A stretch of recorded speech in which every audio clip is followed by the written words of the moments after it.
2023년 4월 2일입니다. 오늘은 마태복음 26장의 말씀을 통해서 내 몸을 먹고 피를 마시라 라는 제목의 말씀을 전하겠습니다.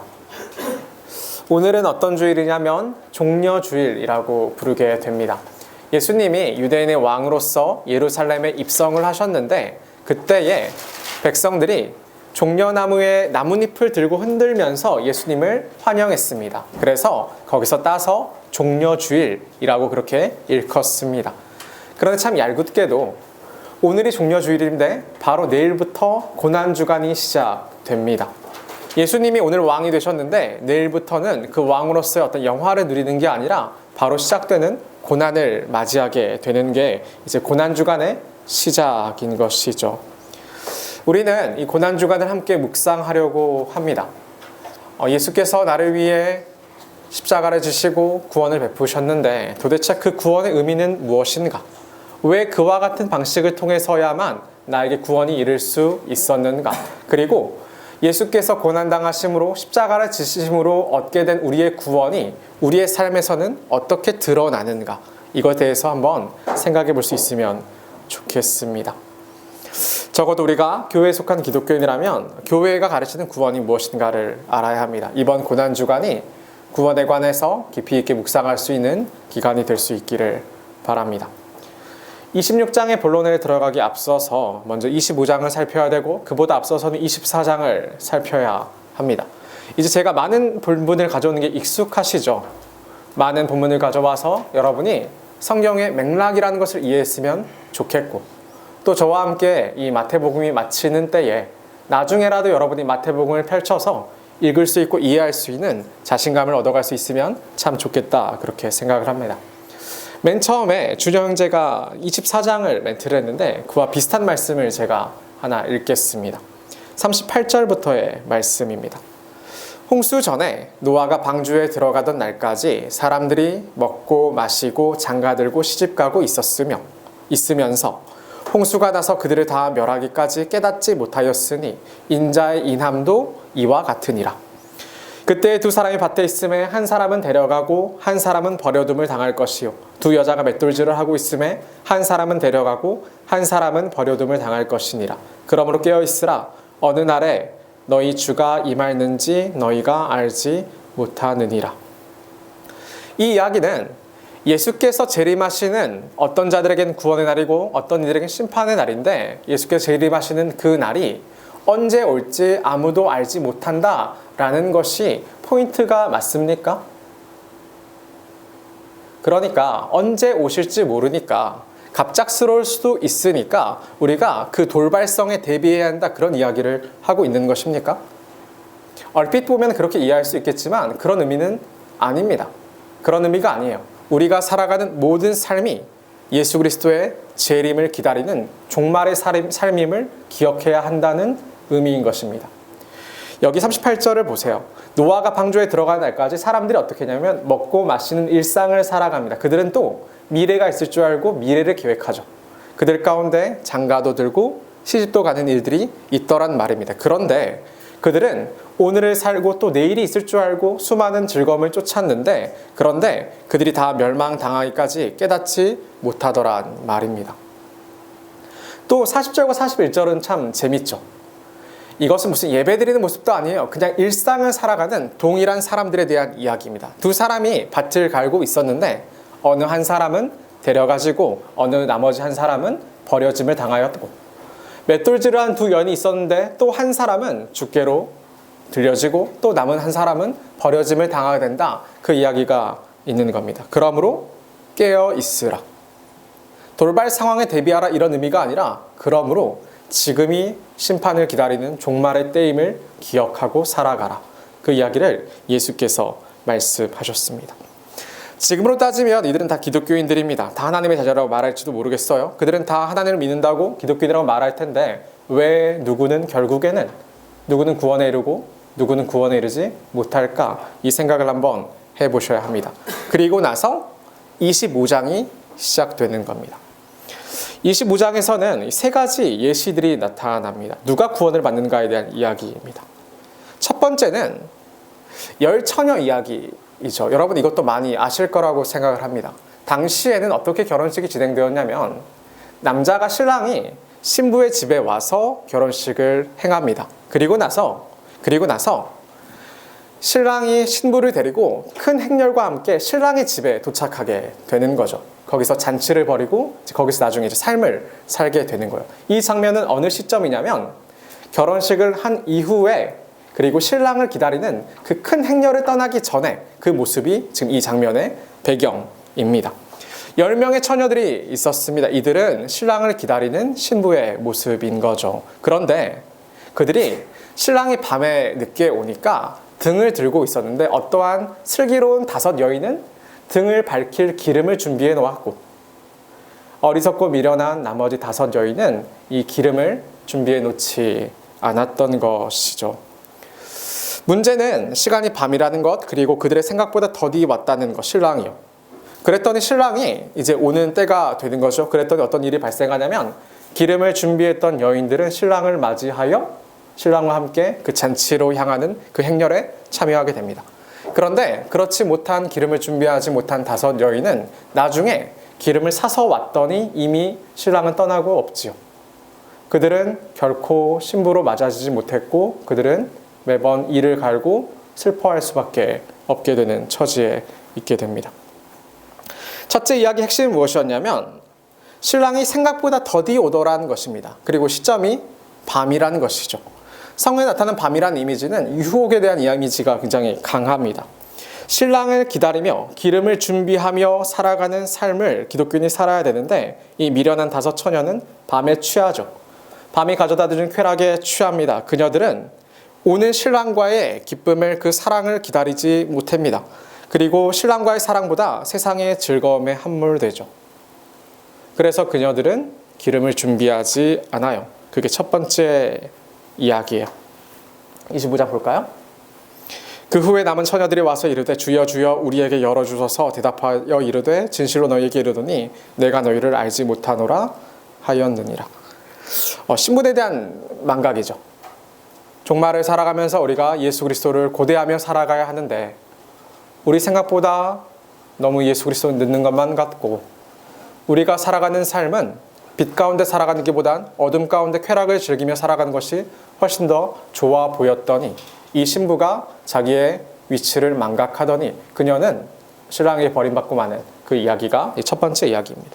두 번째 이야기는 어떤 이야기냐면 이것도 굉장히 익숙해요. 달란트 비유라고 불리는 그 이야기입니다. 어떤 사람이 타국에 가면서 자기 종들에게 자기의 소유를 맡기게 됩니다. 달란트라는 것은 무게의 단위예요. 그러니까 그 무게의 단위만큼의 돈을 주게 되었는데 총 3명의 종에게 돈을 나눠주게 됩니다. 그들의 재능에 따라서 각자 나눠주게 되는데 한 종에게는 금 5달란트를 맡기고 두 번째 종에게는 금 2달란트를 맡깁니다. 그리고 마지막 3번째 종에게는 금 1달란트를 맡기게 됩니다. 그리고 나서 여행을 떠납니다. 그랬더니 종들이 하는 양을 봤는데 5달란트를 받았던 종은 열심히 일하고 애써서 금 5달란트만큼의 이익을 남깁니다. 2달란트를 가졌던 종은 열심히 일하고 애써서 2달란트만큼을 다시 남기게 됩니다. 주인이 그들을 칭찬하죠.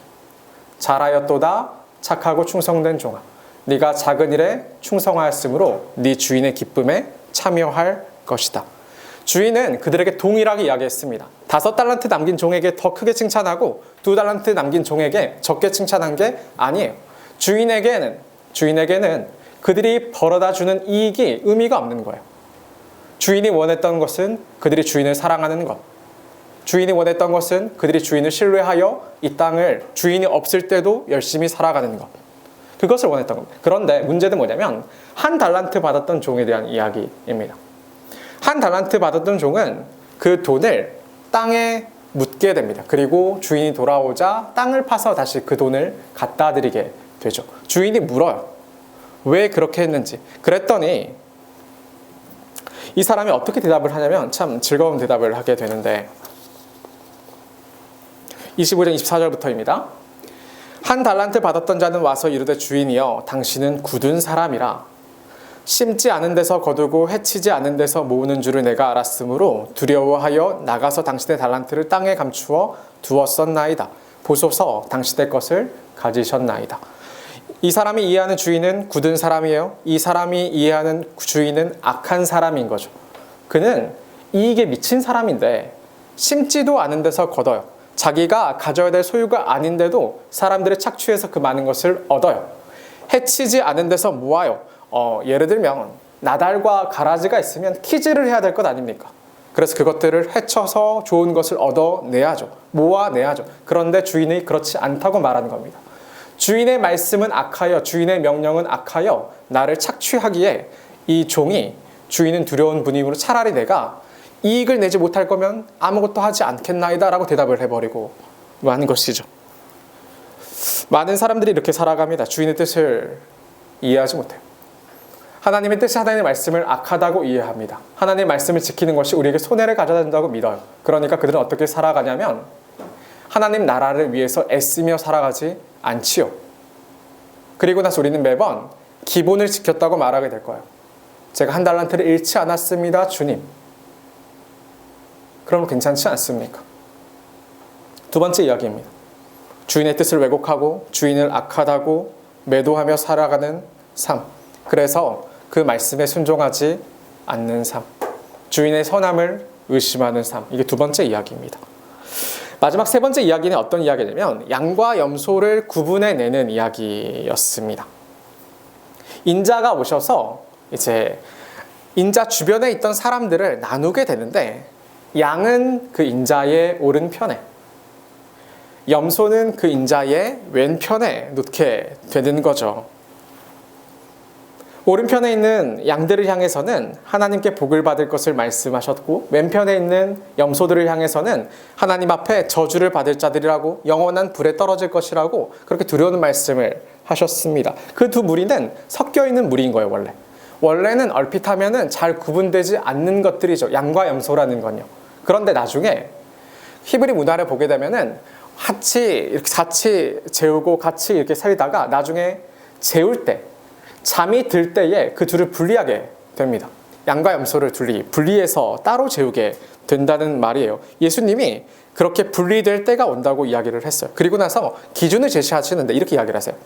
내가 줄일 때 너희가 먹을 것을 주었고 내가 목마를 때 너희가 마실 것을 주었고 내가 나그네 되었을 때 너희가 영접했고 헐벗을 때 옷을 입혀주었고 병들었을 때 돌봐주었고 내가 감옥에 갇혀있을 때 너희가 나에게 와주었다. 그랬더니 오른편에 있던 이 양들이 의로운 자들이 뭐라고 물었냐면 예수님 제가 언제 그랬습니까? 너희가 가난하고 연약한 자들에게 내 형제들에게 그렇게 한 것이 나에게 한 것이다. 그렇게 대답을 하세요. 굉장히 특별한 이야기죠. 예수님을 사랑한다 말하고 예수님을 믿는다고 말하고 예수님의 말씀을 따른다고 말했는데 예수님 뭐라고 말씀하셨냐면 자기의 내 연약한 형제들에게 한 일들이 나에게 한 것이다. 그렇게 대답을 하셨어요. 동일한 이야기를 하세요. 이전에는 염소들에게 하시는데 내가 줄일 때 너희가 먹을 것을 주지 않았고 목마를 때 마시게 하지 않았고 나그네 되었을 때 영접하지 않았고 헐벗었을 때 옷 입히지 않았고 병들고 옥에 갇혔을 때 돌보지 않았다. 그들이 놀라서 물어봐요. 제가 언제 예수님께 그런 적이 있습니까? 뭐라고 말씀하시자면 임금이 대답하여 이르되 내가 진실로 너희에게 이르노니 이 지극히 작은 자 하나에게 하지 아니한 것이 곧 내게 하지 아니한 것이니라 하시니라. 기준이 병료했어요. 기준이란 굉장히 기준은 긍휼인 거죠. 긍휼을 베풀며 살았느냐. 그것이 너희의 시당을 증명한다. 그 이야기를 하신 겁니다. 25장의 마지막 이야기 핵심은 그들이 모두 깜짝 놀랐다는 데 있습니다. 제가 언제 주님께 그랬습니까? 그런데 그 임금은 그 왕은 자기 백성들을 향해서 헐벗고 굶주리고 초라하고 그 작은 자들을 향해서 자기의 형제라고 말하면서 그 형제들에게 그 지극히 작은 자들에게 한 것이 내게 한 것이다. 그렇게 말씀을 하시더란 말입니다. 주님 곁에 꼭 붙어 있지만 그런데 결국 이웃을 사랑하지 않는 삶, 긍휼을 베풀지 않는 삶, 그런데도 주님 곁에 서서 안심하고 있는 삶, 그것이 이제 세 번째 이야기입니다. 어떤 사람들은 구원을 얻고 어떤 사람들은 구원을 받지 못하죠. 어떤 사람들은 기름을 준비하고 어떤 사람들은 기름을 준비하지 못하죠. 어떤 사람들은 자기에게 하나님이 맡기신 것을 향하여 충성을 다하고 어떤 사람들은 자기 맡기신 것과 그 뜻과 관계없이 자기 쾌락을 위해 살아가죠. 어떤 사람들은 형제를 돌보며 긍휼을 베풀며 사랑을 행하는데 또 어떤 이들은 자기에게만 치중하여 그렇게 사는 것에 익숙하죠. 그러면 우리가 생각을 해봐야 합니다. 우리는 정말로 믿는가? 그리고 조금 더 본질적으로 생각해야 되는 것은 왜 그럼 우리는 그렇게 살지 않는가? 이 이야기를 진짜 해봐야 되는 거예요. 왜 우리는 그렇게 살지 않는가? 그러면서 이제 본론이 시작되는 거예요. 예수님은 왜 십자가를 지셨는가에 대해서. 그렇게 이어지는 겁니다. 사람들이 많이들 믿는다 하는데 사실 하나님과 삶이 참 무관하고 참 많이들 믿는다고 말하는데 그런데 우리는 왜 더 세상이 좋은가? 참 많이들 믿는다고 말하는데 왜 우리는 삶이 전혀 바뀌지 않는가? 다시 돌아가 봐야 되는 거죠. 26장의 말씀입니다. 두 부분을 나눠서 볼 겁니다. 먼저는 1절부터 13절을 통해서 예수님께 향유 옥합을 본 이 여인을 이야기하겠습니다. 그리고 그 여인이 어떻게 예수님의 죽음을 대했는지를 보겠습니다. 그리고 그 다음에 14절부터 마지막 35절까지인데요. 예수님과 유다라는 두 인물을 중심으로 예수 그리스도의 죽음에 관하여 어떻게 이야기를 나누었는지를 살피겠습니다. 먼저 첫 번째 1절부터 13절입니다. 예수님께 향유 옥합을 본 여인에 대한 이야기입니다. 26장을 들어가시면서 25장, 26장 연결되어 있는데 26장을 들어가시면서 가장 먼저 보아야 되는 것은 예수님이 자기의 순환당할 것을 다시 재차 상기시키고 있다는 것입니다. 그 2절입니다. 너희가 아는 바와 같이 이틀이 지나면 유월절이라 인자가 십자가에 못 박히기 위하여 팔리리라 하시더라. 몇 번이고 계속해서 반복해서 말씀하시는데 유월절을 앞두고 예수께서 또다시 같은 말씀을 반복하세요. 왜냐하면 우리가 알던 것처럼 예수께서는 유월절의 어린 양으로서 그렇게 십자가에 달려 죽으실 것이기 때문이죠. 예수님이 유월절에 가까이 오자 자신이 다시 십자가에 달려 죽으셔야 될 것에 관하여 제자들에게 말씀을 하셨습니다. 참 재밌는 것은 이때 제자들이 거기에 어떻게 반응하는지가 나타나지 않으면서 이야기가 시작돼요. 아무도 거기에 무슨 응답을 해주지 않는 것처럼 보이는 것이죠. 그리고 나서 예수님이 베다니에 있던 나병 환자 시몬의 집에 거하시는 장면이 전환이 됩니다. 거기서 일어난 사건인데 그곳에서 예수님이 식사 중에 계셨습니다. 나병 환자 시몬의 집이면 천한 집이죠. 더러운 집이에요. 나병이라는 것은 이스라엘 사회에 있어서 굉장히 부정한 질병이었어요. 그들과 같이 그릇을 쓴다는 것은 똑같은 더러움에 참여한다는 의미였어요. 그런데 예수님이 그들의 집에 머무실 뿐만 아니라 그들과 함께 식사하시죠. 그리고 그 자리에 누가 있냐면 이름도 불리지 못한 한 여인이 등장합니다. 만약에 누가복음과 동일한 여인이라면 이 여인은 죄 많은 여인이에요. 거기서는 그렇게 이야기하죠. 이 여인이 등장을 해요. 이름조차 불리지 못할 정도로 천하고 죄 많은 여인. 그런 여인이 등장해요. 그리고 그 여인이 26장 6절과 7절입니다. 예수께서 베다니 나병 시몬의 집에 계실 때 한 여자가 매우 귀한 향유 한 옥합을 가지고 나와서 식사하시는 예수의 머리에 부으니 그 여인이 와서 예수님의 머리에 식사하시고 계시는데 참 뜬금없다 생각하는데 그 식사하신 예수 그리스도의 머리에 그 향유 옥합을 붓게 됩니다. 굉장히 값지고 굉장히 비싼 거예요. 그 여인의 전 생애가 달려있는 그런 거예요. 학자들에 따라서 어떻게 이야기를 하냐면 당시 이제 여자들은 결혼을 하기 위해서 지참금이라는 것을 준비하게 되는데 그 모든 값에 해당하는 값이었을 것이다 라고 많이들 이야기해요. 그게 모든 것이 걸려있는 것이죠. 그런데 그것을 예수님의 머리에 붓는 것이 이 여인의 행동이었습니다. 이 장면을 보고 예수님과 제자들의 반응이 갈라져요. 제자들이 어떻게 반응하냐면 분개합니다. 분개해요. 어떻게, 어떤 의도로, 어떤 생각으로 도대체 어떠한 정신머리를 가지고 이처럼 허비할 수 있느냐. 그렇게 해요. 차라리 9절에 보면은 비싼 값에 팔아서 가난한 자들에게 주면 더 좋지 않았겠느냐. 이렇게 자기의 생각을 포장해내요. 차라리 그게 아니라 더 나은 일에 더 좋은 일에 이것을 쓸 수 있지 않았겠느냐 그렇게 이야기를 한단 말입니다. 일견하기에는 굉장히 괜찮아 보이는 이야기죠. 근데 예수님이 그 이야기를 들으시더니 더는 여자를 괴롭게 하지 말라 그렇게 말씀하셨습니다. 그리고 이 여자의 일이 예수님의 장례를 위하여 장례를 준비하기 위함이라고 그렇게 말씀해 주셨습니다. 그 12절에 나타난 내용이죠. 이 여자가 내 몸에 향유를 부은 것은 내 장례를 위하여 함이니라. 실제로 그랬을 거예요. 그때 당시에는 시체에 향유를 발랐어요. 그래서 좋은 기름을 발라서 부정한 것과 맞닿지 못하도록 하는 것이 그들이 할 수 있는 최대한의 예의였죠. 선이었어요. 근데 여인이 자기 모든 것을 가지고 예수께서 죽으신다는 그 말씀을 기억하여 그 예수 그리스도께 향유를 붓죠. 이 여자만 예수님의 장례를 준비합니다. 이 여자만 예수님의 장례를 준비해요. 예수님이 여러 번 자신의 순환당할 것을 이야기했는데 그 앞에서 제자들이 반응할 때는 다 어떤 것이었냐면 베드로가 뭐라 말하면 주여 그러지 마시옵소서. 주께 절대 그런 일이 벌어지지 않게 하겠나이다. 예수님 뭐라 말씀하세요? 사탄아 내 뒤로 돌아가라. 네가 하나님의 일을 생각지 않고 사람의 일을 생각하는도다. 그 일이 있은 이후에 얼마 지나지 않아 또 어떤 일이 발생해요?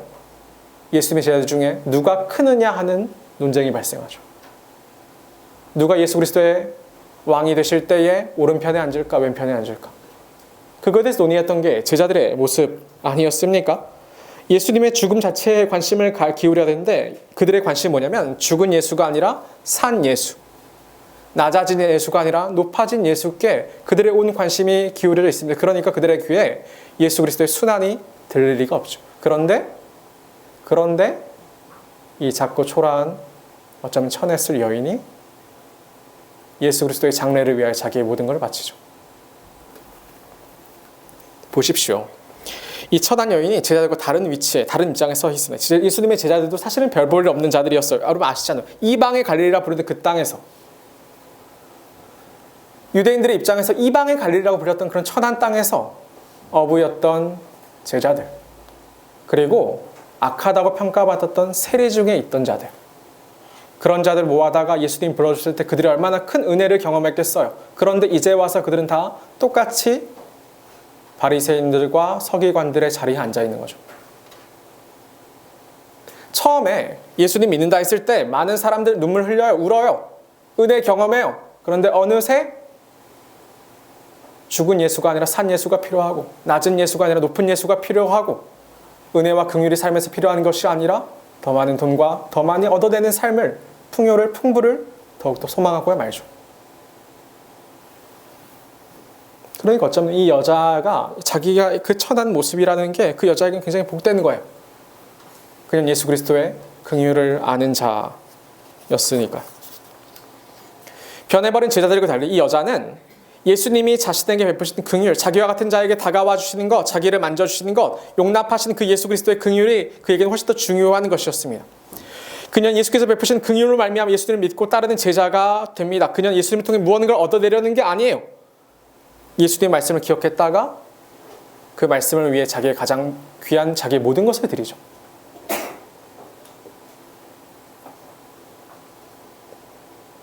강한 예수가 아니라 죄인들을 용납하시고 그들의 긍휼을 베푸시고 하나님께 저주받을 자들을 대신하여 십자가에 달려서 대신하여 저주를 받으시는 그 예수 그리스도를 이 여인이 붙잡죠.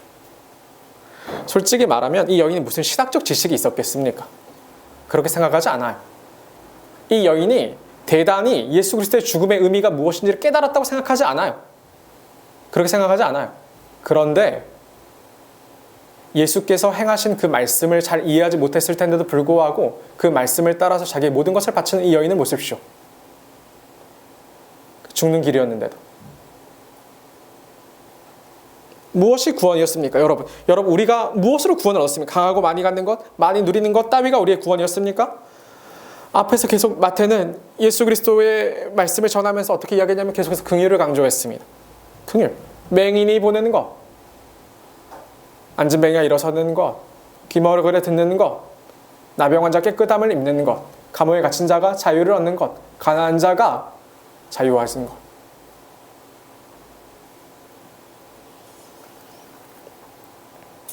앞선 25장에서 나타난 세 이야기를 보십시오. 그들은 긍휼을 베풀지 않지요. 앞에 기름을 준비하지 않아요. 그러니까 그들은 긍휼을 베풀지 않아요. 자기에게 주어진, 자기에게 맡겨진 그 달란트를 충성되게 쓰지 않아요. 그러니까 그들은 긍휼을 베풀지 않아요. 그리고 나서 마지막에 그들은 깜짝 놀라요. 어떻게 저한테 그러실 수 있습니까? 제가 언제 주님께 못한 적이 있습니까? 주님이 뭐라 말씀하시자면 지극히 작은 자에게 한 것이 나에게 한 것이다. 너희가 긍휼을 베풀지 않았으므로 나에게 그렇지 않은 것이다. 그 이야기를 하셨단 말입니다. 주인을 악하다고 생각하고 주인을 착취하는 분으로 그렇게 매도하여 생각하여 말씀에 순종하지 않죠. 긍휼을 베푸는 것, 손해보는 것, 희생하는 것, 남을 위하여 십자가를 지는 것, 우리가 마주하는 고난주간입니다. 사실 예수께서 고난을 당하셨다는 그 의미보다는 예수께서 그토록 우리를 사랑하시려 십자가를 짊어지셨다. 그런데 그 구원의 통로가 무엇이냐면 그 고난을 상징하는 십자가였더라. 우린 그걸 생각해 봐야 되는 거예요. 왜 그 길이었을까? 왜 그랬을까? 왜 그래야 됐을까? 사랑하는 청년 여러분, 이번 고난주간에 여러분이 이걸 기억했으면 좋겠어요. 우리가 긍휼을 받아 구원에 이르렀다. 그러니까 우리도 긍휼을 베풀며 살아야 한다.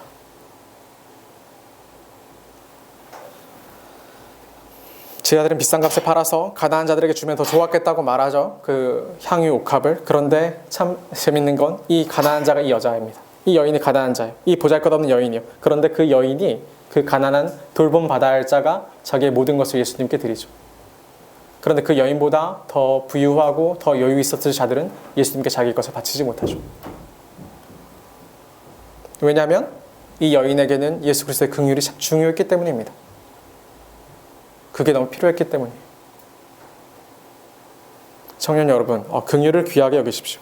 예수님의 십자가를 다시 되새기십시오. 그리고 긍휼히 여기는 예수님을 닮은 제자가 되십시오.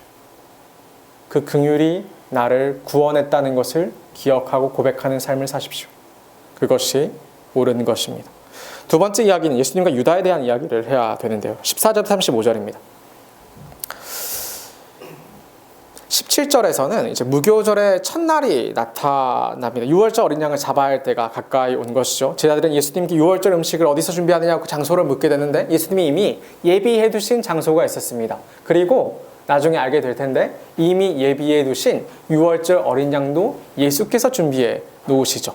제자들이 무엇을 한 게 아니라 예수님은 12 제자들과 함께 앉으셨습니다. 이게 우리가 아는 최후의 만찬이라고 불리는 그 장면입니다. 그들과 함께 드시면서 이렇게 말씀해요. 21절인데 그들이 먹을 때에 이르시되 내가 진실로 너희에게 이르노니 너희 중에 한 사람이 나를 팔리라 하시니 12 제자예요. 어중이 떠중이가 모인 것이 아니라 12 제자들이 모여서 앉아있는데 예수님이 너희 중에 하나가 나를 팔 것이다 그렇게 이야기를 하셨습니다. 그들이 다 근심하게 돼요. 그리고 자기가 아니지 않느냐고 예수님께 여쭙는 일들이 반복됩니다. 예수님이 그들에게 뭐라 대답하셨냐면 나와 함께 그릇에 손을 넣는 자가 나를 파는 자다 그렇게 대답을 하셨습니다. 가룟 유다의 배반을 알고 있는 우리는 당연히 자연스럽게 가룟 유다가 손을 넣겠다 생각을 했겠지만 그렇지 않았을 거예요. 그 당시의 문화에서 같이 그릇에 같은 소스를 찍어 먹는 그 문화에서 다들 손이 겹치겠죠. 다들 그랬을 거예요. 당시 식사의 분위기와 당시의 식사의 문화라는 것은 그러는 거예요. 그런데 그러는 중에 누가 또 예수님께 여쭙게 되냐면 유다가 여쭙게 되는 거예요. 유다가. 그 설명도 앞에 나오죠. 예수님을 팔기로 계획한 그 유다가.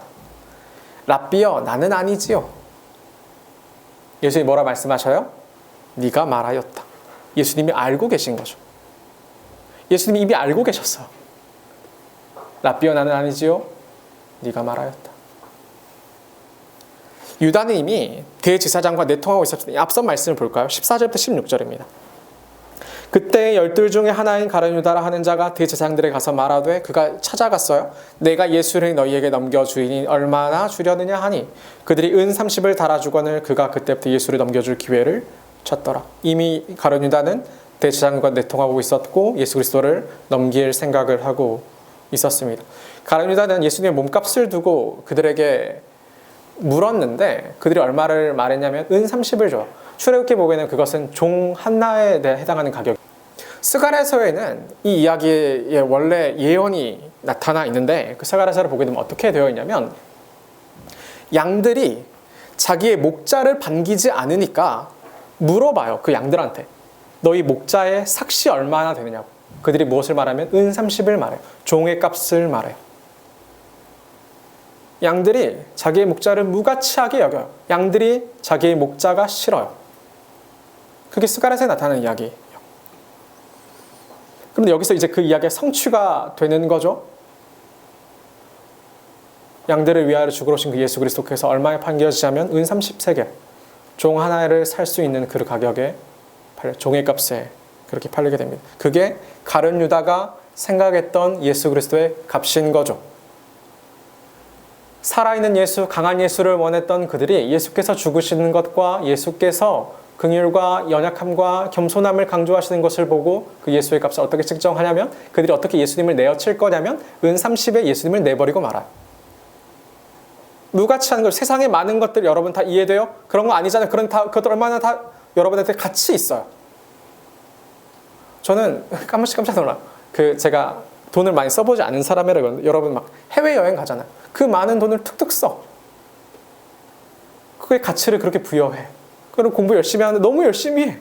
애를 써. 가치를 부여해. 그런데 예수님께 대해서는 과연 얼마를 지불할까?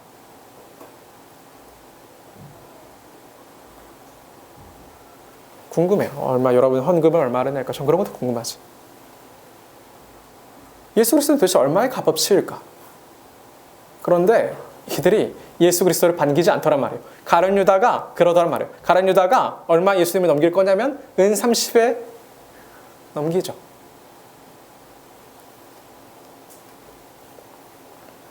그런데 그 가룟 유다가 예수님께 나는 아니지요 이렇게 여쭙게 되는 거예요. 근데 예수님이 그것을 알고 계셨어요. 네가 말하였다.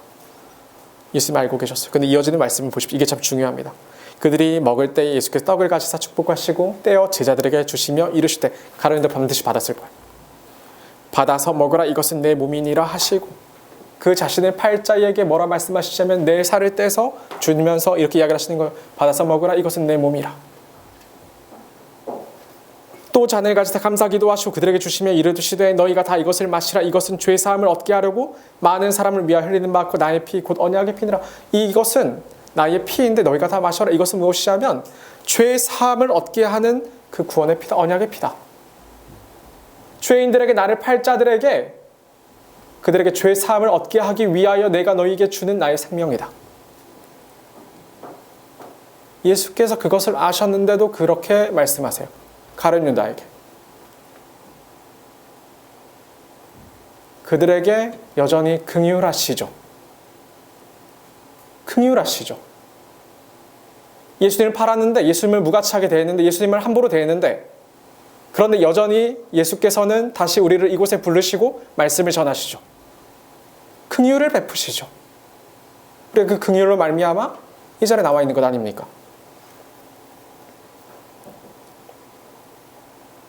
예수님이 식사를 마치시고 감람산에서 가세요. 그리고 말씀하세요. 오늘 밤에 너희가 다 나를 버리라. 가룟 유다만 이렇게 말씀하신 게 아니라 모두가 다 나를 버릴 거라고 말씀을 하셨습니다. 베드로가 대답해요. 주님, 우리가 모두가 다 버릴지라도 저는 결코 버리지 않겠나이다. 34절에 뭐라 이야기하냐면 예수께서 이르시되 내가 진실로 내게 이르노니 오늘 밤 다 굴기 전에 네가 3번 나를 부인하리라.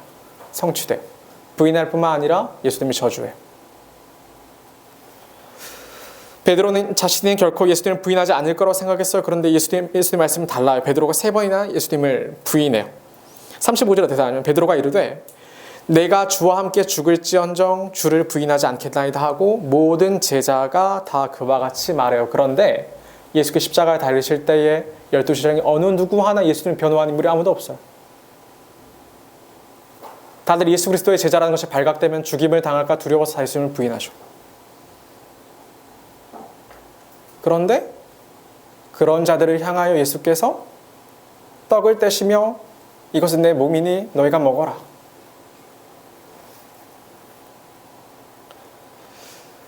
잔을 그들에게 주시며 이르되 너희가 다 이것을 마시라. 다 이것을 마시라. 이것은 죄 사함을 얻게 하려고 많은 사람을 위하여 흘리는 바 나의 피 곧 언약의 피니라. 너희가 다 이것을 마시라. 그게 우리가 오늘 대한 성찬인 거죠. 감히 우리와 같은 자들에 대한 성찬인 거죠. 죄인이 감히 죄인이 그 긍휼을 붙들고 예수께서 나에게 어떠한 마음으로 이것을 주시는 것을 기억하여 붙잡고 참여하는 것. 그게 우리가 오늘 참여한 성찬입니다. 청년 여러분, 예수님의 확신은 어떤 확신이냐면 제자들이 다 부인할 것이라는, 다 자기를 버릴 것이라는 확신인 거죠. 그냥 하나님이시니까 예수님이 전지하셔서라고 말할 수도 있겠습니다만, 우리에게 더 좋은 이야기, 좋은 방식은 예수님은 처음부터 죄인을 위해 죽기 위해 오신 것이죠. 이게 우리의 본 모습인 거예요. 긍휼로 구원을 얻었음에도 어느새 긍휼이 아닌 다른 것을 찾고, 어느새 그 긍휼의 감격을 잃어버리고 예수 그리스도를 값싸게 취급하고야 마는 것. 어느새 그 은혜가 내 삶에, 내 신앙생활에 중요하지 않고 내 삶의 모든 필요만 구하게 되는 것. 그런데 그런 자들에게 여전히 예수께서는 자기 살과 피를 주시죠. 그 긍휼에 의지해서 우리가 이 자리에 나올 수 있는 겁니다. 가룟 유다는 얼마나 찔렸겠어요. 그런데 끝내 그가 예수를 팔아요. 그리고 나중에 자살해요. 예수님이 그걸 안타까워하시죠. 여러분의 은혜가 주어지죠? 여러분이 은혜를 붙잡으면 좋겠는 거죠. 그 긍휼에 대해서. 청년 여러분, 긍휼하심으로 구원에 이른다는 것을 생각해 보십시오. 우리가 얼마나 이것을 값싸게 대하고 있는지를 생각해 보십시오. 은삼십에 팔아버린 그 가룟 유다의 모습을 생각해 보십시오. 예수님은 긍휼하십니다. 그 긍휼을 다시 베푸십니다. 내가 그 긍휼을 얼마나 멀리하는 것과 그런데도 불구하고 그런 자에게 긍휼을 베푸시는 예수 그리스도, 이것을 깊이 묵상할 수 있는 고난주간 한 주간이 될 수 있으면 좋겠어요. 많이 생각했으면 좋겠어요. 나는 얼마나 예수님을 값싸게 대하고 있는가에 대해서. 말씀을 정리하겠습니다. 오늘은 예수님의 십자가 고난에 대한 모습에 대해서 나누게 되었는데요. 고난주간을 앞두고 적절한 주제라고 생각을 했습니다. 처음 도입부터 24장부터 이제 시작을 했었어요. 어떤 자들은 구원을 받더라. 어떤 자들은 그런데 똑같아 보이는데 구원을 받지 못하더라. 결국 무엇이었냐면, 무엇이 기준이었냐면 그 삶에서 긍휼을 귀하게 여기고 있는가. 그래서 그것이 어떻게 드러날 거냐면, 그래서 긍휼을 베푸는 삶을 살고 있는가. 내가 긍휼을 받고 구원을 얻은 것처럼 나는 다른 사람에게 긍휼을 베풀고 있는가. 그리고 이후에 26장이 시작이 됐죠. 누가 예수님을 귀하게 여겼냐면, 정확히 누가 예수님의 죽으심을 귀하게 여겼냐면 너무 명확했어요. 향유를 부은 여인이 그러했습니다. 제자들은 그 여인을, 향유 부은 여인을 책망했지만 돈을 아까워했으니까요. 가난한 자들을 위하기 위함이었다고 핑계를 대지만 핑계일 뿐인 겁니다. 오히려 약하고 천한 여인이 예수님의 죽으심을 준비합니다. 긍휼이 필요했던 자가 예수 그리스도의 십자가에서 죽으심이 얼마나 놀라운 사건인지를 이해합니다. 나의 죄를 짊어지고 죽으셨다는 그 사실이 얼마나 커다라는 것인지를 그 천한 여인이 이해합니다. 이것을 이해하는 시간이 되십시오. 감사하는 시간이 되십시오. 그게 고난주간을 여러분이 지내는 방식입니다. 또 그와 전혀 다른 모습도 있었습니다. 가룟 유다와 같은 모습이었어요. 다른 제자들이 다 그랬어요. 그런데 예수님의 십자가 달리시는 말씀을 반복하시자, 그러니까 예수님은 어떻게 할 거냐면, 내 생각과 너무 달랐으니까요. 그러니까 주인이 악하다고 생각을 했겠죠. 그러니까 그는 대제사장과 논의하 예수님을 넘겨줍니다. 참 값싸게 은 30에 넘기고 말아요. 십자가 달리시는 고난당한 예수님은 희생하고 헌신한 이웃을 위해 죽는 그 죽음의 가치를 그는 그렇게 측정하더란 말입니다. 그렇게 책정해요. 그러니 그들의 삶에도 긍휼이 없죠. 그 자신이 얼마나 긍휼히 여겼음을 모르니까. 그런데 또 여러분들이 기억하면 좋겠는 것은, 그런 자들을 향하여 예수께서 자기의 몸과 자기의 피를 주시더라. 다시 긍휼을 베푸시며 긍휼을 깨닫게 하시더라.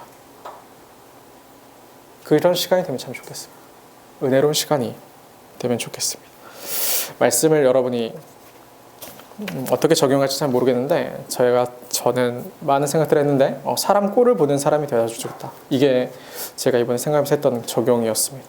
사람 꼴을 보는 것, 함부로 험담하지 않는 것, 이해하는 것, 내 동료를 감싸 안아주는 것. 여러분이라면 언니라도 오빠라도 혹은 어린애라도 그럼에도 불구하고 그 사람의 꼴을 보아주는 것, 긍휼히 여겨주는 것, 그런 자가 되어야 되는 거예요.